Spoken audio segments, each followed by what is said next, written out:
What's going on, guys? Welcome to Jump Report. I am Noah. And I am Taylor, your host for today. And today we are talking about Naruto. Jujutsu Kaisen. I thought we were doing Naruto. No, this is Jujutsu Kaisen. I dressed up in an Akatsuki robe thinking we were going to be doing a Naruto review. Come on now. No. I get what you're saying, but it still works because they're basically the same show. Naruto and Jujutsu Kaisen are wholly and entirely different shows. How so?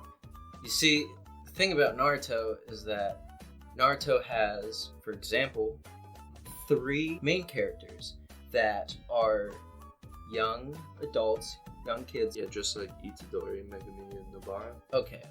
White-haired teacher that has a lot of power and possesses a vast number of abilities. Wow, that sounds just like Gojo Sensei. Okay, well, how about an arc in which you have students in the woods and they're competing against other students and they're from another school or another region and they're trying to see who's the best in a sort of tournament arc. Wow, that sounds kind of just like the inter-school exchange arc. Okay, what's the point you're trying to make then here? Well, it's actually the topic of today's video. The point is, Jujutsu Kaisen is not original, but what it does is break the mold that it's found itself in. So, if you're saying Jujutsu Kaisen is very, very similar to Naruto, but it breaks the mold, how so? Well, the thing I like about Jujutsu Kaisen is, like we mentioned previously, it's not too original. Yes, there is a lot of originality in terms of the little details of the show, but in terms of the main plot point and structure of the characters and kind of the surroundings that the characters find themselves in, it is really similar to a lot of other shonens, and especially like Naruto. It's the reason why we used that as an example earlier. To touch on some of the previous points, like we said, it's a team of 3 students. They all go to an academy to train their special abilities. There is a dumb male as our lead character. There is a black-haired, broody side character who's also a male. And then the third member of the team is a very strong-willed woman. That matches up almost identically to Naruto's Team 7. Now, the individual characters are definitely different, but their appearances are actually pretty similar. And I feel like the author chose this because it's kind of a comfortable format and a much easier starting off point when making a show. Now, they also have a lot of similarities in terms of Kakashi and Gojo Sensei.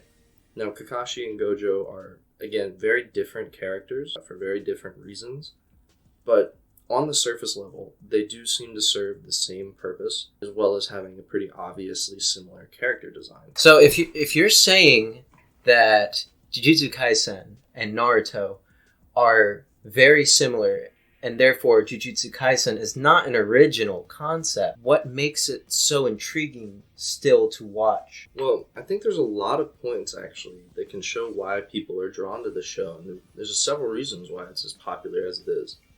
I think, the first and most obvious thing is that it's much newer, alright? The show came out within the past year. Compared to Naruto, which started back in the early 2000s, kind of the technical aspects, like animation, sound design, just overall character design, settings, surroundings.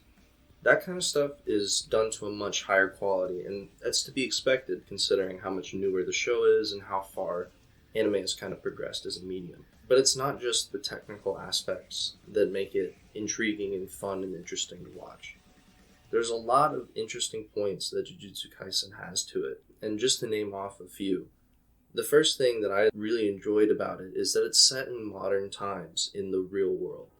There's a lot of shonens that take place in their own alternate reality or their own universe, with its own kind of rules and culture and everything. But Jujutsu Kaisen is set in modern-day Tokyo. The characters act like they do if they were real human beings.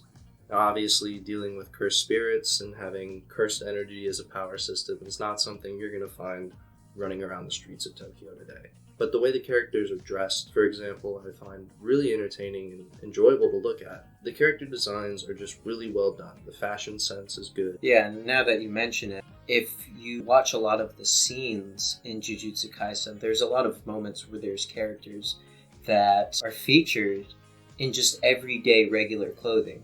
They're not 24/7 in uniform and doing a particular task that involves their occupation. Right, that is another good point, is in Naruto, for example, the only time you really ever see the main characters are when they're training or on a mission. I mean, you do have some instances where Naruto's eating ramen or he's in his apartment alone or whatever, but those instances are few and far between. Whereas in Jujutsu Kaisen, you get to really see the daily life of the characters. You feel like they're fleshed out a lot more, and they feel a little more real, a little more like real-life human beings. Because you get to see sides of them that you would expect from a realistic character. For example, Nobara, I love her as a character, she's awesome. One of my favorite things about her is how, ever since her introduction, we know her as this country girl who never lived inside of a big city and was super excited to get to Tokyo, to do things like going shopping, simple actions like that. And you don't really get to see that a lot in other main shonens, because the characters are so driven on, like I said, their training or their missions. And now Jujutsu Kaisen doesn't lack for training arcs and missions, but it takes the time to show the characters in somewhat of their natural habitat. So with a character like Sakura, a lot of people generally tend to put her down or criticize her as being sort of a useless character. And that's one of the faults of Naruto, is that with a lot of their female characters, they either tend to be put towards the wayside or they're hyped up to be a main character. You know, Sakura, we were given this idea that she was going to be given the same development as Sasuke and as Naruto, but she wasn't really given that. Jujutsu Kaisen is different in what way? Well, I think the main thing to note about Jujutsu Kaisen, and I think one of the main points about why people love Jujutsu Kaisen, is the quality of its female characters. So, for instance, let's talk about Nobara and Maki. Both characters are strong-willed, independent women. And now, that's not all original of itself. But in terms of anime, you really don't get to see that too often.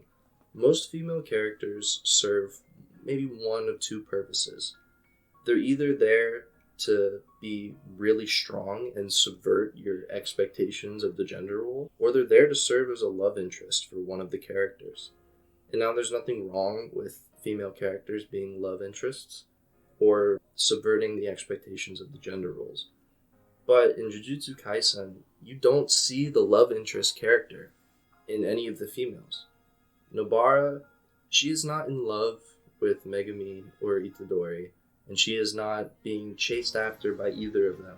She is a member of their team based on her own abilities and her own desires. And that alone puts Jujutsu Kaisen in a handful of other shows that have managed to write their female characters this way. They treat them as full, fleshed out characters, and not just one or two dimensional characters that only serves, a select few purposes. Maki as another example.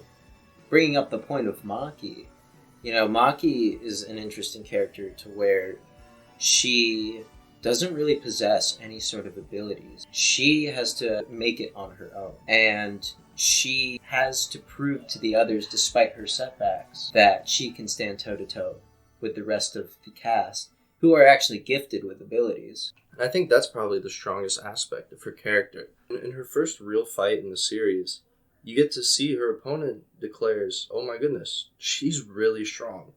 And it's shown from the beginning that she's one of the stronger sorcerers in the whole academy. Okay, so Jujutsu Kaisen doesn't have a Sakura. What else do they have in terms of characters? Well, it's not just the female characters that are well written, but I'd say almost every character in Jujutsu Kaisen follows a similar pattern of having a unique personality that adds to their character. Gojo is a great example, as unlike Kakashi, he's shown as almost all-powerful, yet he doesn't act like it most of the time.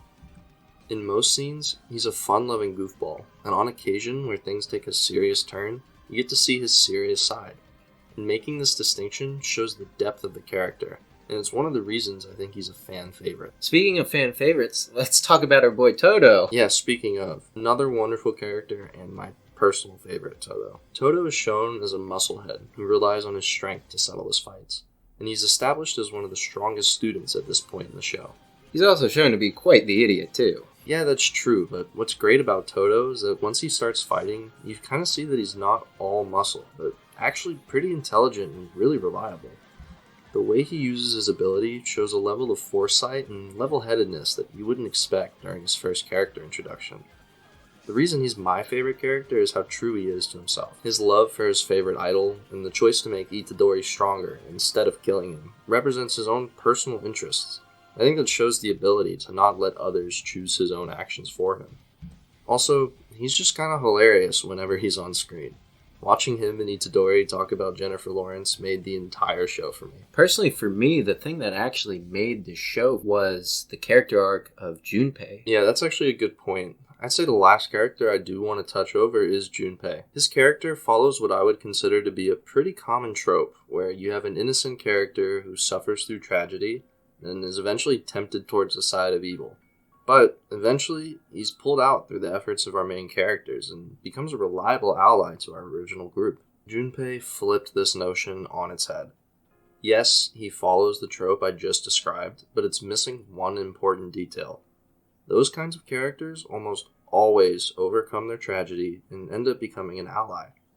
Junpei, he never got the chance.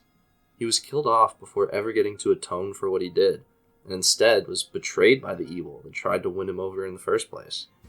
His death was shocking, and it was one of the main points that led Jujutsu Kaisen to break out of its mold. As full of tropes as it is, Junpei is one of the main examples of not following that tried and true formula. And it was interesting for Jujutsu Kaisen to do something like that. In a show such as Naruto, you have characters like Zabuza and Haku who start off evil, learn the error of their ways, and then repent through death. But Junpei is different, to where he was a good guy for a majority of the time he was on screen.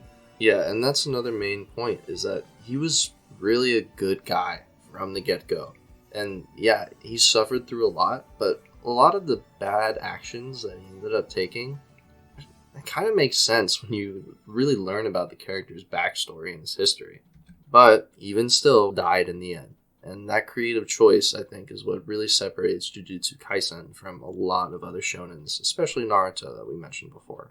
Jujutsu Kaisen's first season doesn't change or revolutionize the shonen genre, but rather makes little tweaks and twists to things that we've already seen in past stories. It's going to be interesting to see what it brings next in its next season and upcoming movie, and I know we'll be looking forward to it. Alright guys, that was our thoughts and opinions on Jujutsu Kaisen. If you liked this video, go ahead and give it a like. If you didn't like this video, let us know in the comments. But if you did like it, also let us know in the comments. If you think our opinion was full of shit, also let us know in the comments. And we'll see you guys around for Jujutsu Kaisen Shippuden.